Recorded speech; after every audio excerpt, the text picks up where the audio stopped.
Anna Karenina by Tolstoy. Vengeance is mine. I will repay. Romans chapter 12, verse 19.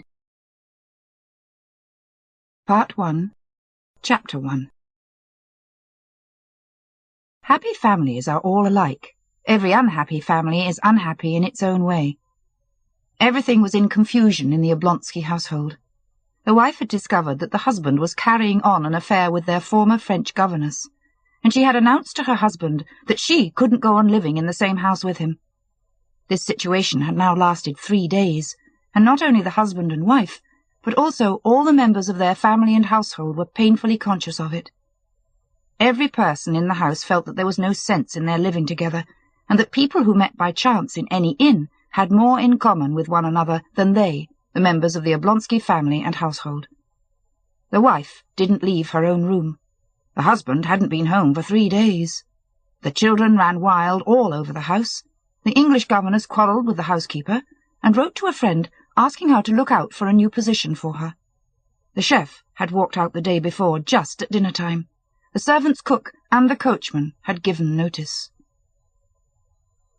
3 days after the quarrel, Prince Stepan Arkadyevitch Oblonsky, Steva, as he was called in society, woke up at his usual hour, that is, at 8 o'clock in the morning, not in his wife's bedroom, but on the morocco leather sofa in his study. He turned his plump, pampered body on the springy sofa as though he would sink into a long sleep again.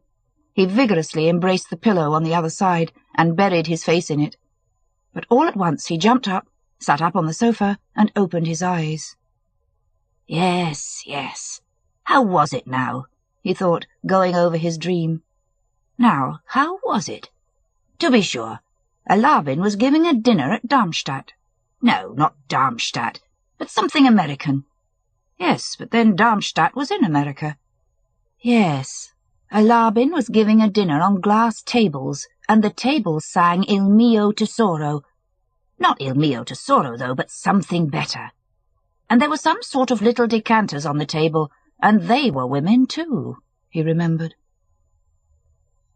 Stepan Arkadyevitch's eyes twinkled gaily, and he pondered with a smile. Yes, it was nice, very nice. There was a great deal more that was delightful, only there's no putting it into words or even expressing it in one's thoughts once awake. And noticing a gleam of light peeping in beside one of the wool curtains, he cheerfully dropped his feet over the edge of the sofa and felt about for his slippers, a present on his last birthday, embroidered for him by his wife on gold-coloured morocco. And, as he had done every day for the last 9 years, he stretched out his hand without getting up toward the place where his dressing-gown always hung in his bedroom. And thereupon he suddenly remembered that he was not sleeping in his wife's room, but in his study, and why. The smile vanished from his face. He knitted his brows. Oh, he groaned, recalling everything that had happened. And as he recalled every detail of his quarrel with his wife, he realized the hopelessness of his situation, and, most tormenting thought of all, that it was his own fault. Yes, she won't forgive me. She can't forgive me. And the most awful thing about it is that it's all my fault. All my fault. Though I'm not to blame. That's the point of the whole situation, he reflected. Oh, he kept repeating in despair as he remembered the acutely painful sensations caused him by this quarrel. Most unpleasant of all was the first minute when, on coming happy and good-humoured from the theatre, with a huge pear in his hand for his wife, he had not found his wife in the drawing-room, to his surprise had not found her in the study either, and saw her at last in her bedroom, holding the unfortunate letter that revealed everything. She, his Dolly, forever fussing and worrying, whom he considered rather simple, was sitting perfectly still with the letter in her hand, looking at him with an expression of horror, despair, and indignation. "What's this? This?" she asked, pointing to the letter. And at this recollection, Stepan Arkadyevitch, as is so often the case, was not so much annoyed at the fact itself as at the way in which she had reacted to his wife's words. There happened to him at that instant what happens to people when they are unexpectedly caught in something very disgraceful. He didn't succeed in assuming an expression suitable to the position in which he was placed by his wife's discovery of his guilt. Instead of acting hurt, denying, defending himself, begging forgiveness, instead of remaining indifferent, anything would have been better than what he did do. His face, utterly involuntarily, reflex action of the brain reflected Stepan Arkadyevitch, who was fond of physiology, utterly involuntarily assumed its habitual, good-humoured, and therefore foolish smile. This foolish smile he couldn't forgive himself. Catching sight of that smile, Dolly shuddered as though in physical pain, broke out with her characteristic passion into a flood of cruel words, and rushed out of the room. Since then, she had refused to see her husband. "It's that idiotic smile that's to blame for it all," thought Stepan Arkadyevitch. "But what's to be done? What's to be done?" he said to himself in despair, and found no answer. Chapter 2. Stepan Arkadyevitch was a truthful man with himself. He was incapable of deceiving himself and persuading himself that he repented of his conduct. He could not, at this date, feel repentant that he, a handsome, woman-prone man of 34, was not in love with his wife, the mother of the 5 living and 2 dead children, and only a year younger than himself. All he was sorry about was that he had not succeeded better in hiding it from his wife. But he felt the seriousness of his position, and was sorry for his wife, his children, and himself. Possibly he might have managed to conceal his sins better from his wife if he had anticipated the effect on her should she discover them. He had never clearly thought out the subject, but he had vaguely conceived that his wife must long ago have suspected him of being unfaithful to her, and shut her eyes to the fact. He had even supposed that she, a worn-out woman no longer young or good-looking, and in no way remarkable or interesting, merely a good mother, ought, from a sense of fairness, to take an indulgent view. It had turned out quite the other way. "Oh, it's awful. Oh dear, awful," Stepan Arkadyevitch kept repeating to himself, and he could think of no way out. And how well things were going up till now. How well we got along. She was contented and happy in her children. I never interfered with her in anything. I let her manage the children and the house just as she liked. It's true it's bad her having been a governess in our house. That's bad. There's something common, vulgar, in making love to one's governess. But what a governess! He vividly recalled Mademoiselle Roland's mischievous black eyes and her smile. But after all, while she was in the house I never took liberties. And the worst of it all is that she's already... It seems as if it all happened for spite. Oh.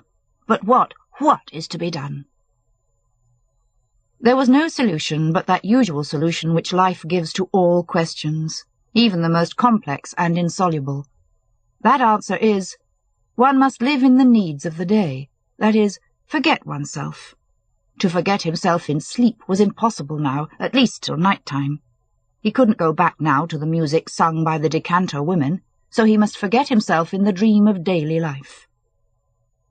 "Then we shall see," Stepan Arkadyevitch said to himself, and getting up, he put on a grey dressing-gown lined with blue silk, tied the tassels in a knot, and drawing a deep breath of air into his broad chest, walked to the window with his usual confident step, his feet turned out slightly. He pulled up the blind and rang the bell loudly. It was at once answered by the appearance of an old friend, his valet Matvei, carrying his clothes, his boots, and a telegram. Matvei was followed by the barber with all the tools for shaving. "Are there any papers from the office?" asked Stepan Arkadyevitch, taking the telegram and seating himself at the mirror. "On the table," replied Matvei, glancing sympathetically at his master, and after a short pause he added with a sly smile, "They've sent from the livery stable." Stepan Arkadyevitch made no reply. He merely glanced at Matvei in the mirror. In the glance in which their eyes met in the mirror, it was clear that they understood one another. Stepan Arkadyevitch's eyes asked, "Why do you tell me that? Don't you know?" Matvei put his hands in his jacket pockets, kicked out one leg, and gazed silently, good-humouredly, with a faint smile, at his master. "I told them to come on Sunday, until then not to trouble you, or themselves for nothing," he said. He had obviously prepared the sentence beforehand. Stepan Arkadyevitch saw that Matvei intended to make a joke and attract attention to himself. Tearing open the telegram, he read it through, guessing at the words misspelled as they always are in telegrams, and his face brightened. "Matvei, my sister Anna Arkadyevna will be here tomorrow," he said, checking for a minute the sleek, plump hand of the barber cutting a pink path through his long, curly whiskers. "Thank God," said Matvei, showing by this response that he, like his master, realized the significance of this arrival, that is, that Anya Arkadyevna, the sister he was so fond of, might bring about a reconciliation between husband and wife. "Alone, or with her husband?" inquired Matvei. Stepan Arkadyevitch could not answer, as the barber was at work on his upper lip, and he raised one finger. Matvei nodded at the mirror. "Alone.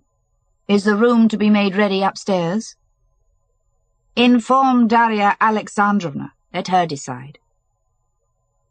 "Darya Alexandrovna?" Matvei repeated as though in doubt. "Yes, inform her. Here, take the telegram, give it to her, and then do what she tells you." "You want to see what happens," Matvei thought. But he only said, "Yes, sir." Stepan Arkadyevitch was already washed and combed and ready to be dressed, when Matvei, stepping deliberately in his creaky boots, came back into the room with a telegram in his hand. The barber had gone. "Darya Alexandrovna told me to inform you that she is going away. Let him do, that is you, as he likes," he said, laughing only with his eyes, and putting his hands in his pockets, he watched his master with his head on one side. Stepan Arkadyevitch was silent a minute. Then a kind and rather pathetic smile showed itself on his handsome face. "Eh, Matvei," he said, shaking his head. "It's all right, sir. It will work out," said Matvei. "Work out?" "Yes, sir." "Do you think so?" "Who's there?" asked Stepan Arkadyevitch, hearing the rustle of a woman's dress at the door. "It's me," said a woman's firm, pleasant voice, and the stern, pock-marked face of Matrona Filimonovna, the nurse, was thrust in at the doorway. "Well, what is it, Matrona?" asked Stepan Arkadyevitch, walking up to her. Although Stepan Arkadyevitch was completely in the wrong as regards his wife, and was conscious of this himself, almost everyone in the house, even the nurse, Darya Alexandrovna's chief ally, was on his side. "Well, what now?" he asked dejectedly. "Go to her, sir. Admit your guilt again. Maybe God will aid you. She is suffering so. It is sad to see her. And besides, everything in the house is topsy-turvy. You must have pity, sir, on the children. Beg her forgiveness, sir. There's no other way. One must take the consequences." "But she won't see me." "You do your part. God is merciful. Pray to God, sir. Pray to God." "Come, that'll do. You can go," said Stepan Arkadyevitch, blushing suddenly. "Well now, dress me." He turned to Matvei and threw off his dressing-gown decisively. Matvei was already holding up the shirt like a horse's collar, and blowing off some invisible speck, he slipped it with obvious pleasure over the well-groomed body of his master. Chapter 3. When he was dressed, Stepan Arkadyevitch sprayed some eau de cologne on himself, pulled down his cuffs, distributed into his pockets his cigarettes, wallet, matches, and watch with its double chain and seals, and shaking out his handkerchief, feeling himself clean, fragrant, healthy, and physically at ease in spite of his unhappiness, he walked with a slight spring in each step into the dining-room, where coffee was already waiting for him, and letters and papers from the office, too. He read the letters. One was very unpleasant, from a merchant who was buying a forest on his wife's property. To sell this forest was absolutely essential, but at present, until he was reconciled with his wife, the subject could not be discussed. The most unpleasant thing of all was that his pecuniary interests should, in this way, enter into the question of his reconciliation with his wife.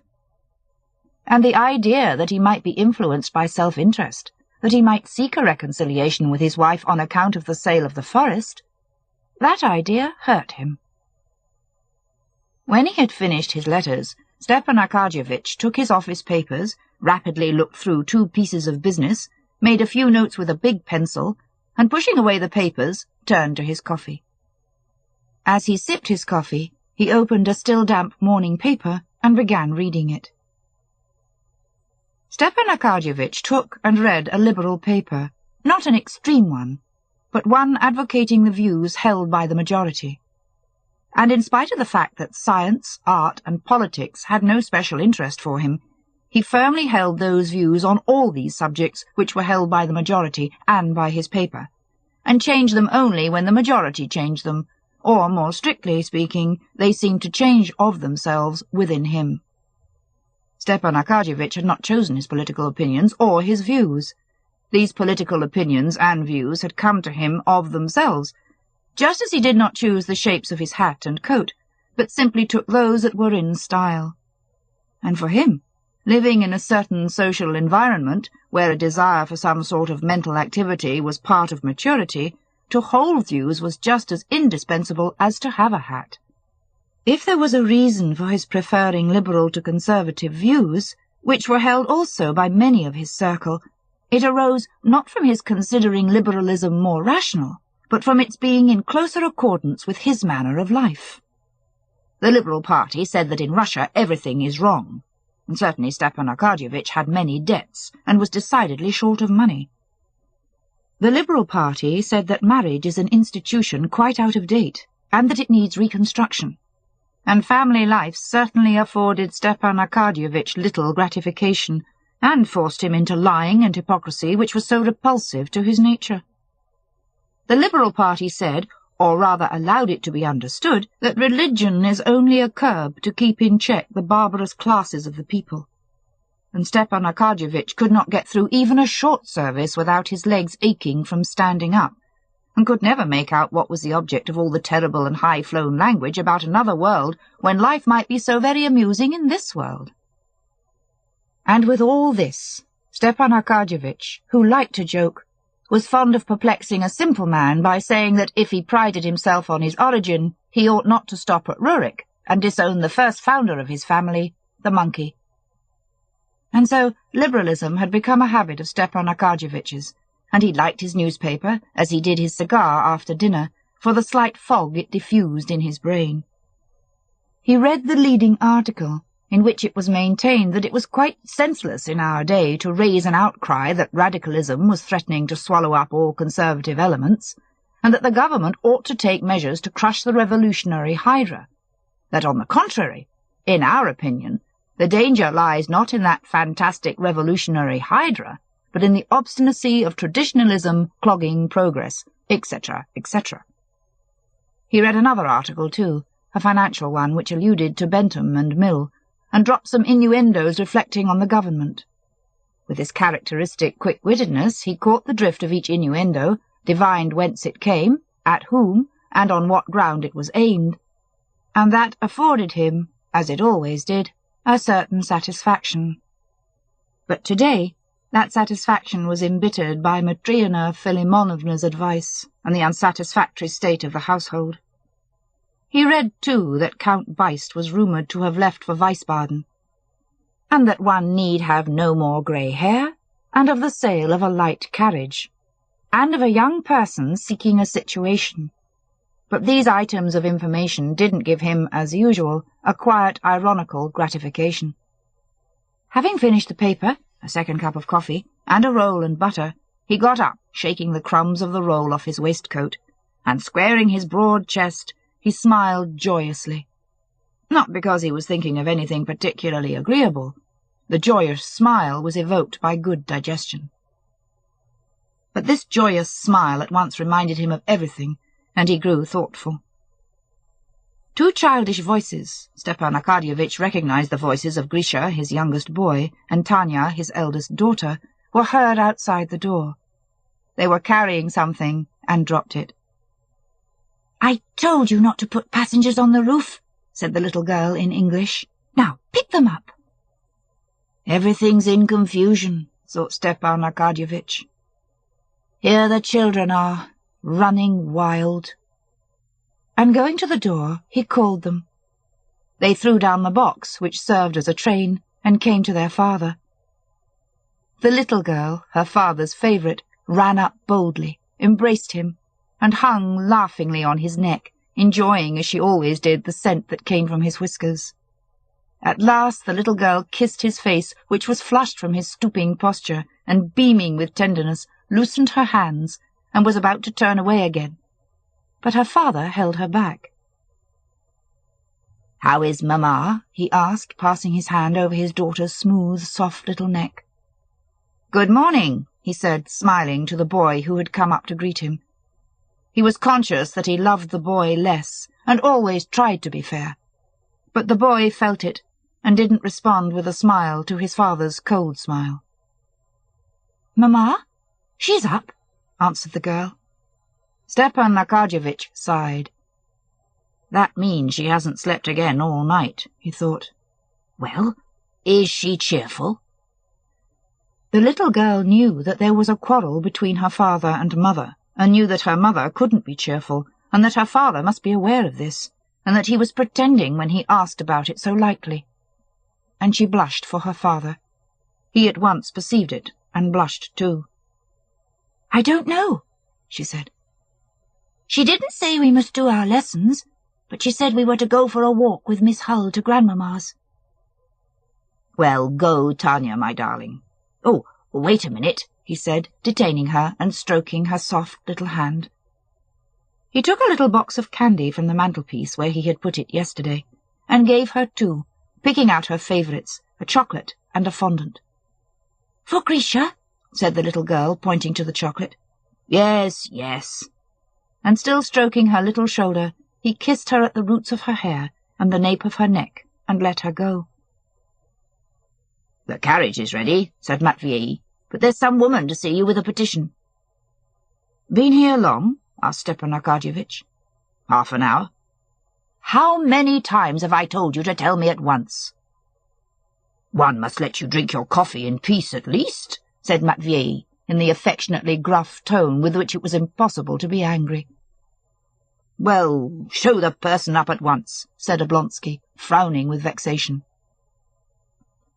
The petitioner, the widow of a staff captain named Karenina, came in with a request impossible and unreasonable, but Stepan Arkadyevitch, as he generally did, made her sit down, heard her to the end attentively without interrupting her, and gave her detailed advice as to how and to whom to apply, and even wrote her, in his large, sprawling, attractive, and legible hand, a confident and fluent little note to a person who might be of use to her.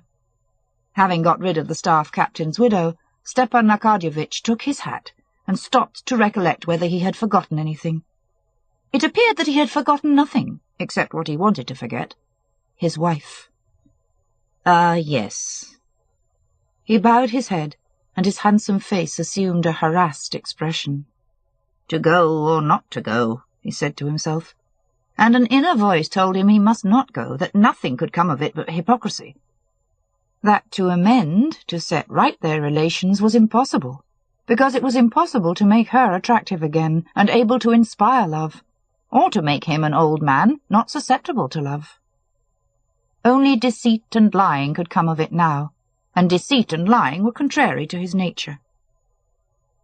"It must be done sooner or later. It can't go on like this," he said, trying to give himself courage. He squared his chest, took out a cigarette, took a few puffs, flung it into a mother-of-pearl ashtray, and with rapid steps walked through the gloomy drawing-room and opened the other door into his wife's bedroom. Chapter 4.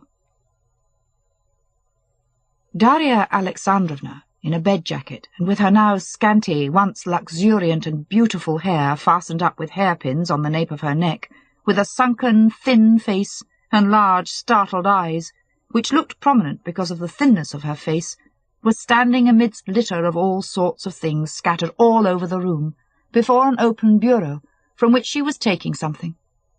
Hearing her husband's steps, she stopped, looking towards the door and trying in vain to give her features a severe and contemptuous expression. She felt that she was afraid of him, and dreaded the coming interview.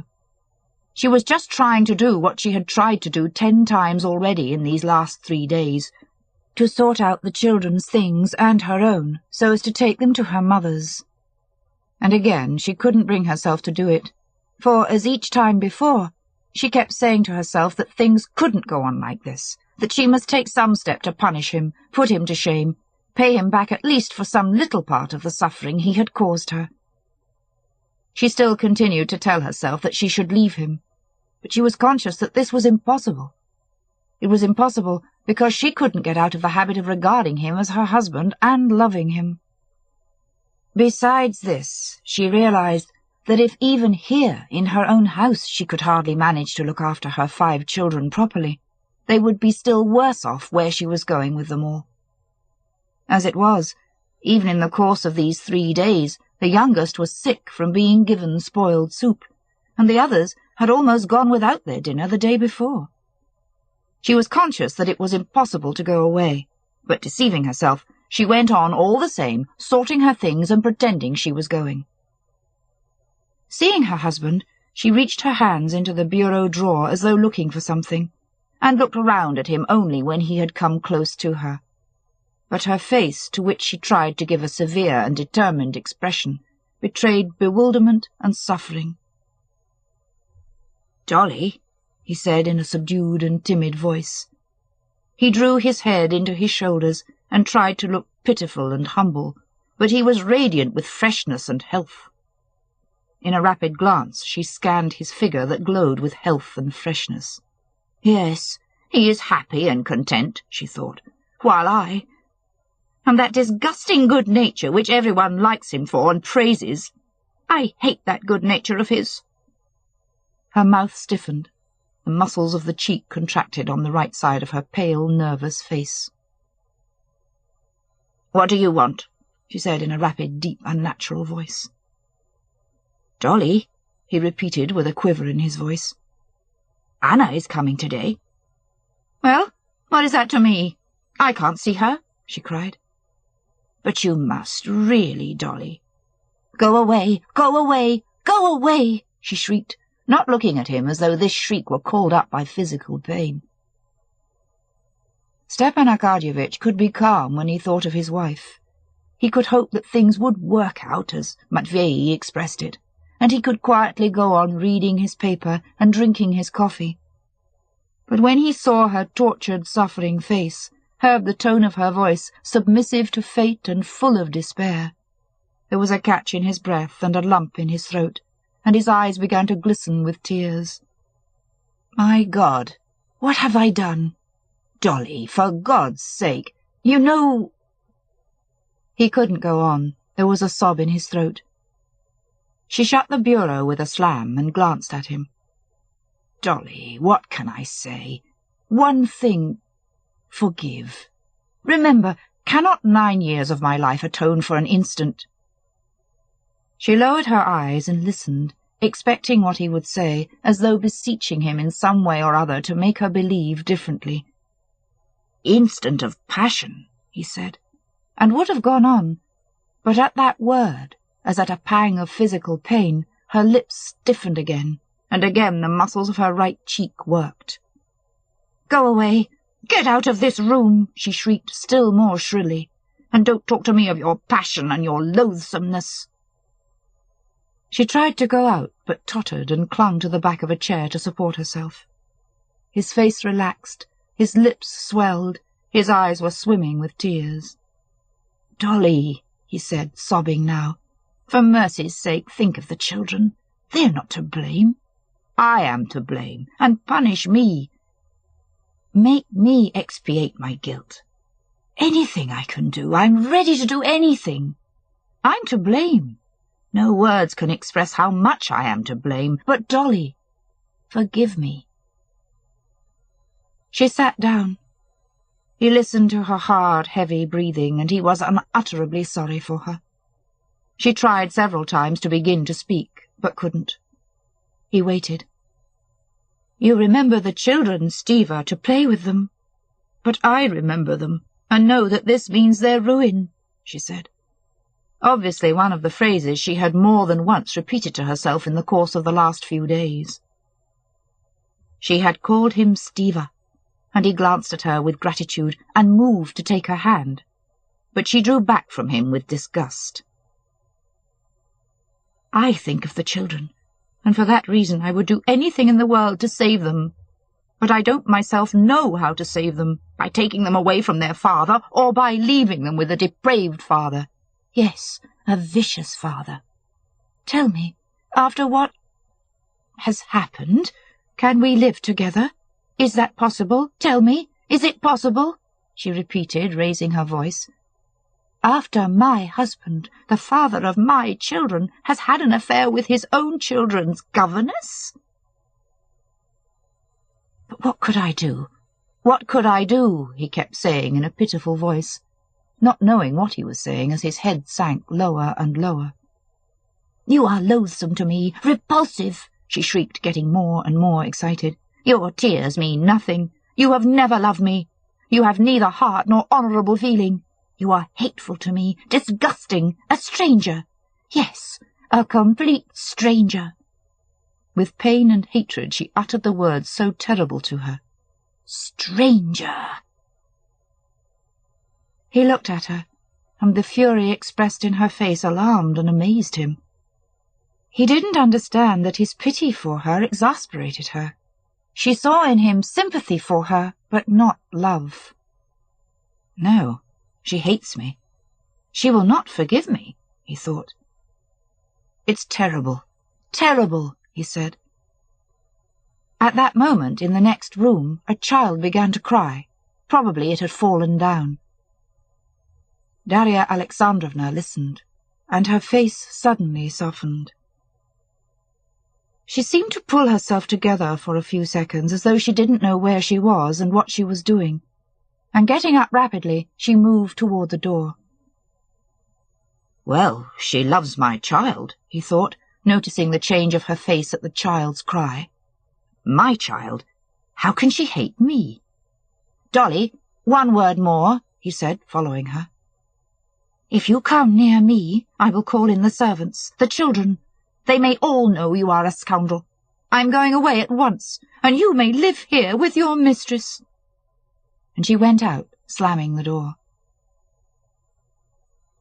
Stepan Arkadyevitch sighed, wiped his face, and with a subdued step walked out of the room. "Matvei says things will work out, but how? I don't see the least chance of it. Oh, how horrible it is." "And how vulgarly she shouted," he said to himself, remembering her shriek and the words scoundrel and mistress. "And very likely the maids were listening. Horribly vulgar. Horrible."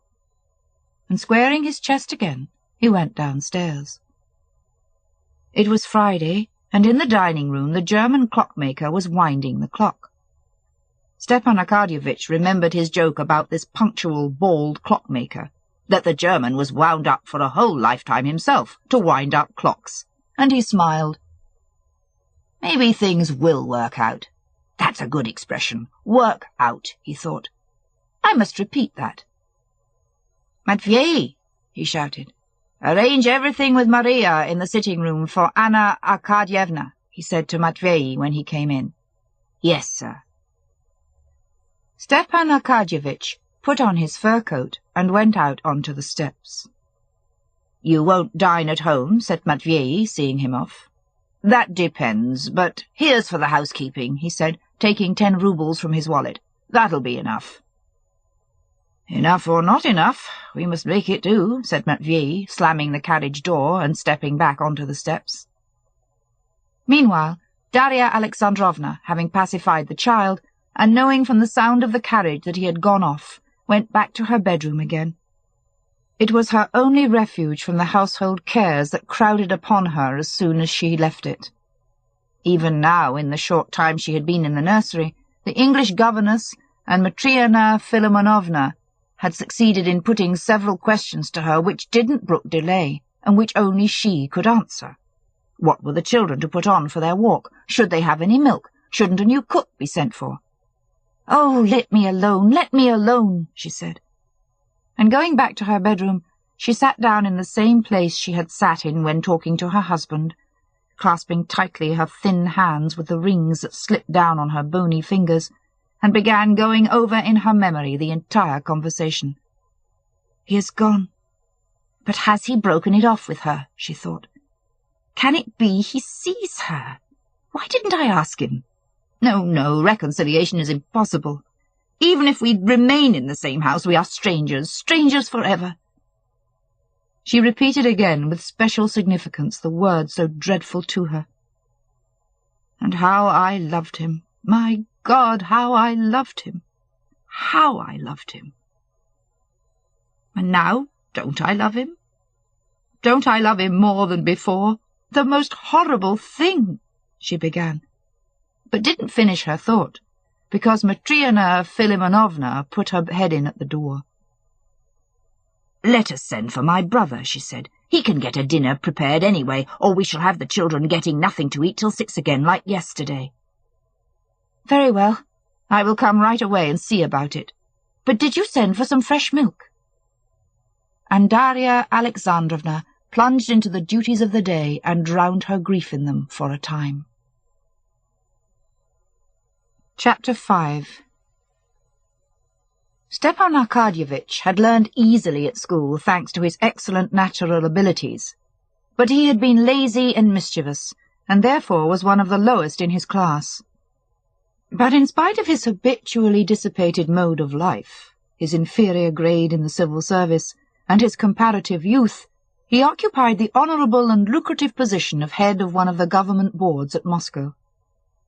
This post he had received through his sister Anna's husband, Alexey Alexandrovitch Karenin, who held one of the most important positions in the ministry to whose department the Moscow office belonged.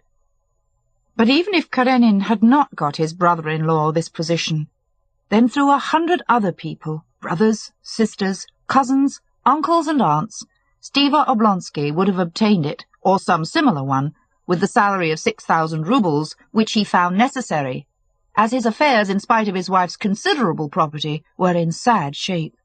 Half of Moscow and Petersburg were friends and relations of Stepan Arkadyevitch. He was born in the midst of those who had been and are the great ones of this world. 1/3 of the men in the government, the older men, had been friends of his father's, and had known him in diapers. Another third were his intimate chums, and the remainder were friendly acquaintances. Consequently, the distributors of earthly blessings in the shape of places, rents, shares, and such were all his friends, and couldn't overlook one of their own set, and Oblonsky had no need to make any special exertion to get a lucrative post. He had only not to refuse things, not to show jealousy, not to be quarrelsome or take offence, all of which, from his characteristic good nature, he never did. It would have struck him as absurd if he had been told that he would not get a position with the salary he required, especially as he expected nothing extraordinary. He wanted only what the men of his own age and standing got, and he was no worse qualified for performing these duties than any other man.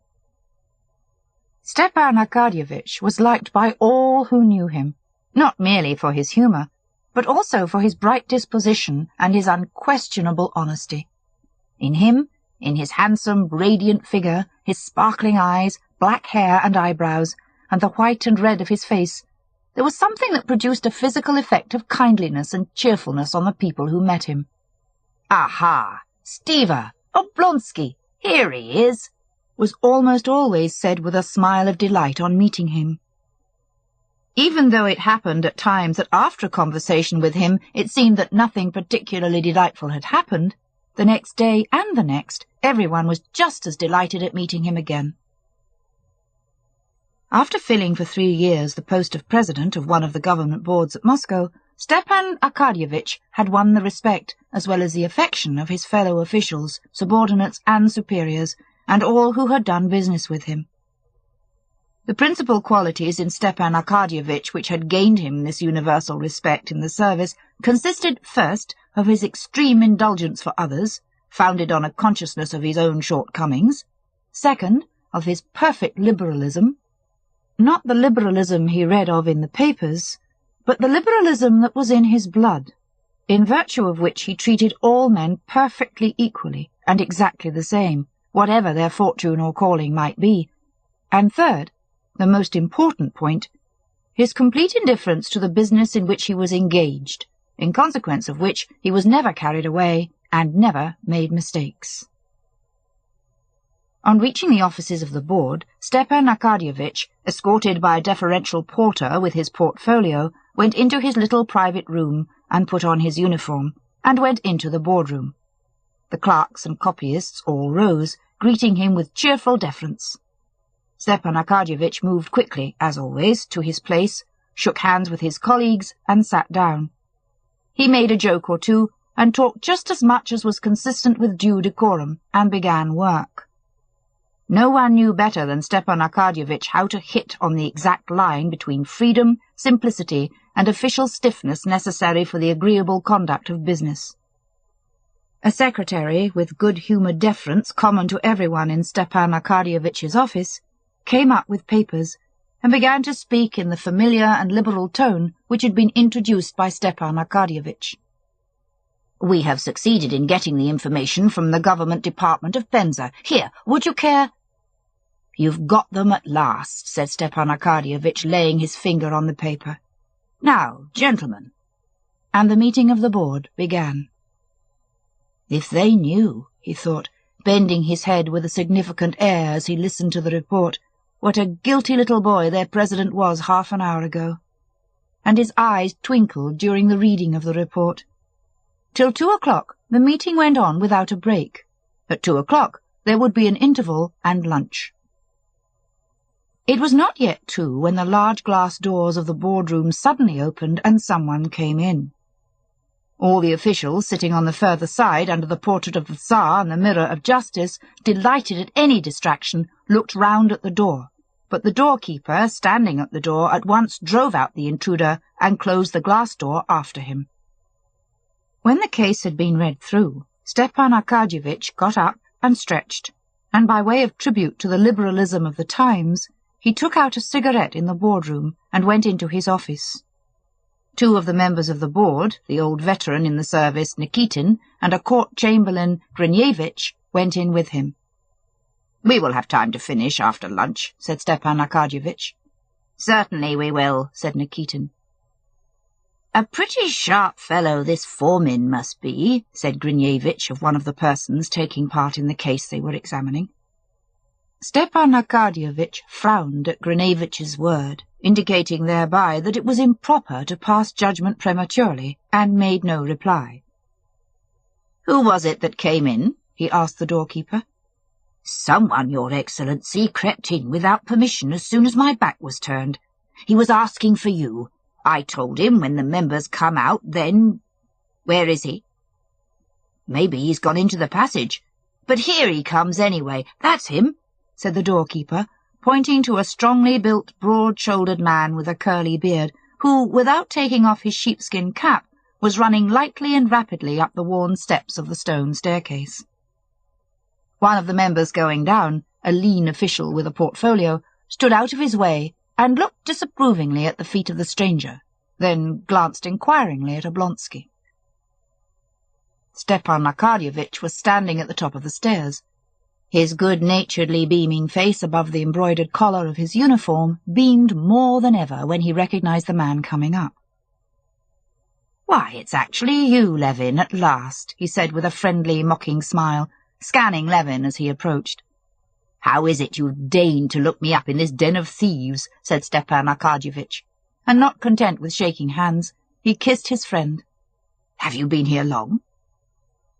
"I have just come, and very much wanted to see you," said Levin, looking shyly and at the same time resentfully and uneasily around.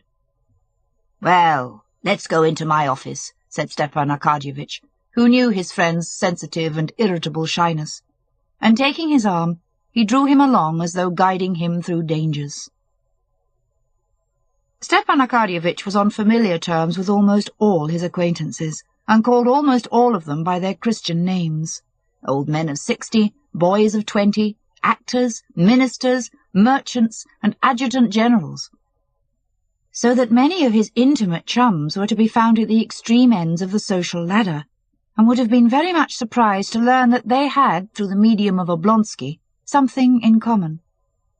He was the familiar friend of everyone with whom he took a glass of champagne, and he took a glass of champagne with everyone, and when in consequence he met any of his disreputable chums, as he used to call many of his friends in jest, in the presence of his subordinates, he well knew how, with his characteristic tact, to diminish the disagreeable impression made on them. Levin was not a disreputable chum, but Oblonsky, with his ready tact, felt that Levin thought he might not care to show his intimacy with him before his subordinates, and so he made haste to take him off into his office. Levin was almost of the same age as Oblonsky. Their intimacy was not based merely on champagne. Levin had been the friend and companion of his early youth. They were fond of one another in spite of the difference of their characters and tastes, as friends who have been together in early youth are fond of one another. But in spite of this, each of them, as is often the way with men who have selected careers of different kinds, though in discussion would even justify the other's career, in his heart despised it. It seemed to each of them that the life he led himself was the only real life, and the life led by his friend was a mere illusion. Oblonsky couldn't restrain a slight sarcastic smile at the sight of Levin. How often he had seen him come up to Moscow from the country, where he was doing something, but precisely what, Stepan Arkadyevitch could never quite make out, and indeed he took no interest in the matter. Levin arrived in Moscow always excited and in a hurry, rather ill at ease, and irritated by his own lack of ease, and for the most part with a perfectly new, unexpected view of things. Stepan Arkadyevitch laughed at this, and liked it. In the same way, Levin, in his heart, despised the town mode of the life of his friend and his official duties, which he laughed at and regarded as trifling. But the difference was that Oblonsky, as he was doing the same as everyone did, laughed complacently and good-humouredly, while Levin laughed without complacency, and sometimes angrily. "We have long been expecting you," said Stepan Arkadyevitch, going into his room and letting Levin's hand go, as though to show that here all danger was over. "I'm very, very glad to see you," he went on. "Well, how are you, eh? When did you come?" Levin was silent, looking at the unknown faces of Oblonsky's two companions, and especially at the hand of the elegant Grinevitch, which had such long white fingers, such long yellow nails curving at the ends, and such huge shining cufflinks that apparently they absorbed his attention completely, leaving him no freedom of thought. Oblonsky noticed this at once and smiled. "Ah, to be sure. Let me introduce you," he said. "My colleagues, Philip Ivanitch Nikitin, Mikhail Stanislavitch Grinevitch," and turning to Levin, "an active member of the district council and a man with fresh ideas and a gymnast who can lift 180-pound weight with one hand, a cattle breeder and sportsman, and my friend, Konstantin Dmitrievitch Levin, the brother of Sergei Ivanovitch Koznishev." "Delighted," said the veteran. "I have the honour of knowing your brother Sergei Ivanovitch," said Grinevitch, holding out his slender hand with its long nails. Levin frowned, shook hands coldly, and at once turned to Oblonsky. Though he had great respect for his half-brother, an author well known to all Russia, he couldn't endure it when people treated him not as Konstantin Levin, but as the brother of the celebrated Koznishev.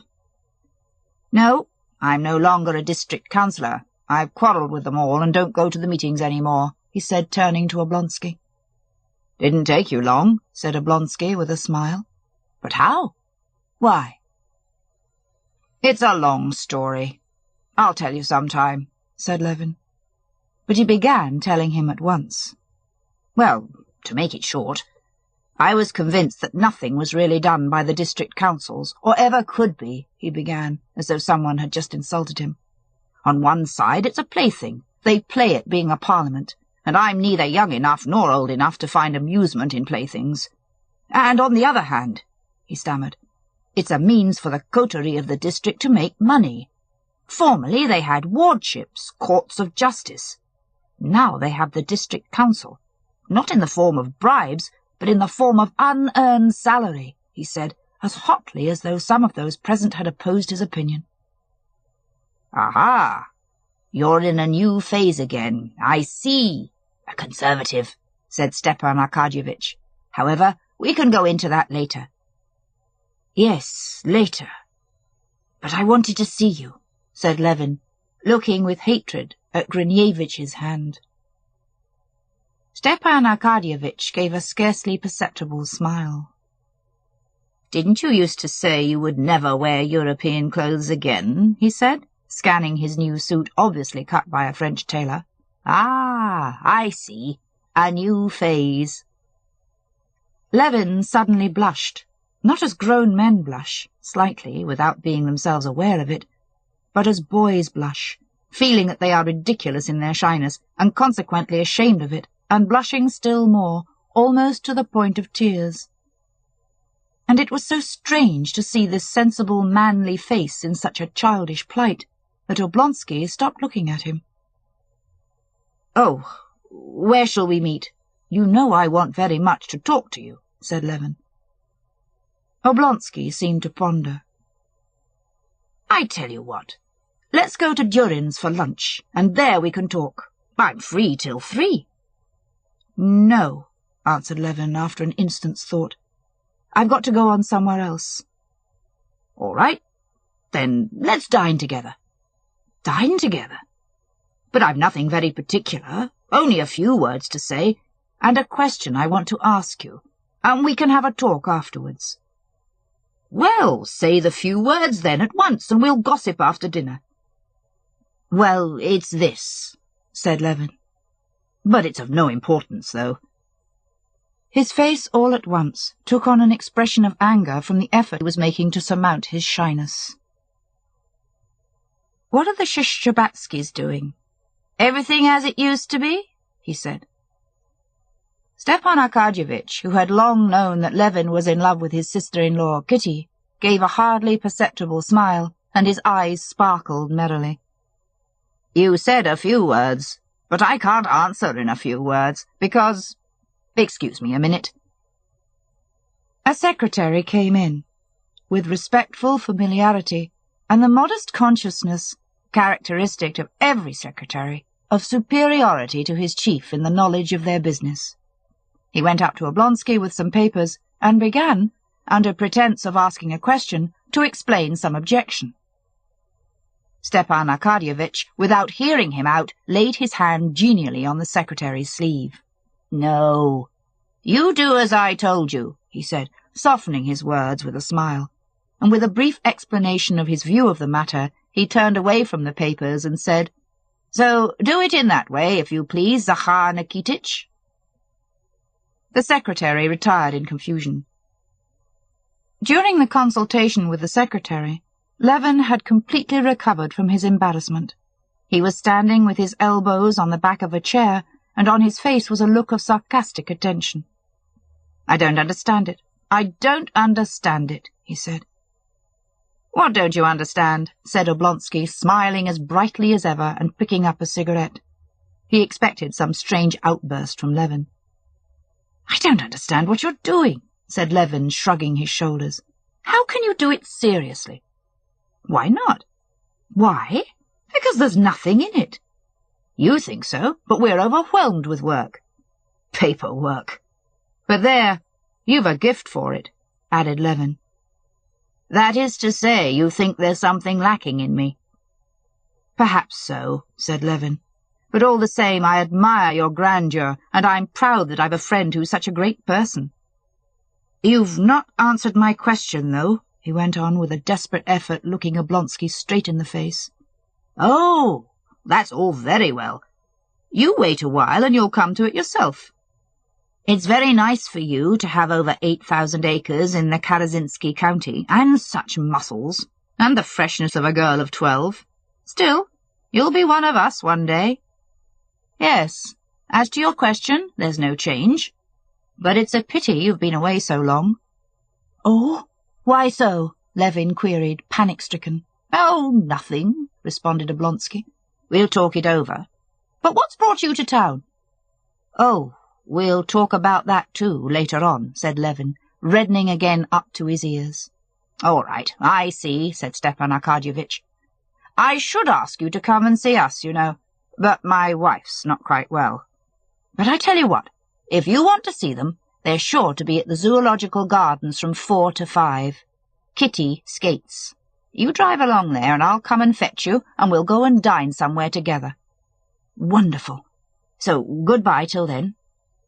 Careful you don't forget. I know you. You might rush off home to the country, Stepan Arkadyevitch called out, laughing. No, I won't. And Levin went out of the room. Only when he was in the doorway did he remember that he had forgotten to say goodbye to Oblonsky's colleagues. That gentleman must be a man of great energy, said Grinevitch when Levin had gone. Yes, my dear boy, said Stepan Arkadyevitch, nodding his head. He's a lucky fellow. Over 8,000 acres in the Karazinsky district. Everything before him, and what youth and vigour. Not like some of us. You have a great deal to complain of, haven't you, Stepan Arkadyevitch? Ah, yes. I'm in a bad way, said Stepan Arkadyevitch with a heavy sigh. Chapter 6. When Oblonsky asked Levin what had brought him to town, Levin blushed and was furious with himself for blushing, because he couldn't answer, I've come to propose to your sister-in-law, though that was precisely what he had come for. The families of the Levins and the Shishchabatskys were old, noble Moscow families, and had always been on intimate and friendly terms. This intimacy had grown still closer during Levin's student days. He had both prepared for the university with a young Prince Shishchabatsky, the brother of Kitty and Dolly, and had entered at the same time with him. In those days, Levin used to be in the Shishchabatskys' house frequently, and he was in love with the Shishchabatsky family. Strange as it may appear, it was the entire family with which Konstantin Levin was in love, especially with the feminine half of it. Levin didn't remember his own mother, and his only sister was older than he was, so that it was in the Shishchabatskys' house that he saw for the first time that inner life of an old, noble, cultivated and honourable family of which he had been deprived by the death of his father and mother. All the members of that family, especially the feminine half, were pictured by him, as it were, wrapped in a mysterious, poetical veil, and he not only perceived no defects whatever in them, but behind the poetical veil that shrouded them, he assumed the existence of the loftiest sentiments and every possible perfection.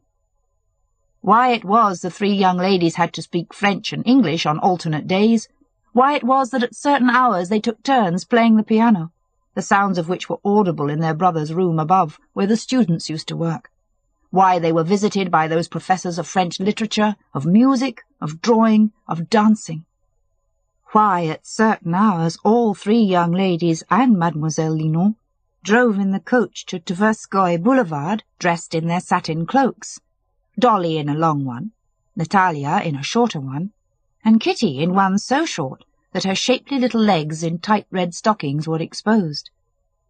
Why it was they had to walk about Tverskoy Boulevard escorted by a footman with a gilt cockade in his hat. All this, and much more that was done in their mysterious world, he didn't understand. But he was sure that everything that was done there was very good, and he was in love precisely with the mystery of the proceedings. In his student days, he had all but been in love with the eldest, Dolly, but she was soon married to Oblonsky. Then he began being in love with the second. He felt, as it were, that he had to be in love with one of the sisters, only he couldn't quite make out which. But Natalia, too, had hardly made her appearance in the world when she married the diplomat Lvov. Kitty was still a child when Levin left the university. Young Shishchabatsky went into the navy, was drowned in the Baltic, and Levin's relations with the Shishchabatskys, in spite of his friendship with Oblonsky, became less intimate. But when, early in the winter of this year, Levin came to Moscow after a year in the country and saw the Shishchabatskys, he realized which of the three sisters he was indeed destined to love. One would have thought that nothing could be simpler than for him, a man of good family, more rich than poor, and 32 years old, to make the young Princess Shchebatsky an offer of marriage. In all likelihood he would at once have been looked upon as a good match. But Levin was in love, and so it seemed to him that Kitty was so perfect in every respect, that she was a creature far above everything earthly, and that he was a creature so low and so earthly that it could not even be conceived that other people and she herself could regard him as worthy of her. After spending 2 months in Moscow in a daze, seeing Kitty almost every day in society into which he went so as to meet her, he abruptly decided that it could not be, and went back to the country. Levin's conviction that it could not be was founded on the idea that in the eyes of her family he was a disadvantageous and worthless match for the charming Kitty, and that Kitty herself couldn't love him. In her family's eyes he had no ordinary definite career and position in society, while his contemporaries by this time, when he was 32, were already one a colonel, and another a professor, another director of a bank and railways, or president of a board like Oblonsky. But he knew very well how he must appear to others. He was a country gentleman, occupied in breeding cattle, shooting snipe, and building barns. In other words, a fellow of no ability, who had not turned out well, and who was doing just what, according to the ideas of the world, is done by people fit for nothing else. The mysterious, enchanting Kitty herself couldn't love such an ugly person as he conceived himself to be, and above all, such an ordinary, in no way striking person. Moreover, his attitude toward Kitty in the past, the attitude of a grown-up person toward a child, arising from his friendship with her brother, seemed to him yet another obstacle to love. An ugly, pleasant man, as he considered himself, might, he supposed, be liked as a friend, but to be loved with such a love as that with which he loved Kitty, one would need to be a handsome, and still more, a distinguished man. He had heard that women often did care for ugly and ordinary men, but he didn't believe it, for he judged by himself, and he couldn't himself have loved any but beautiful, mysterious, and exceptional women. But after spending 2 months alone in the country, he was convinced that this was not one of those passions of which he had experience in his early youth, that this feeling gave him not an instant's rest, that he couldn't live without deciding the question, would she or would she not be his wife, and that his despair had arisen only from his own imaginings, that he had no proof that he would be rejected.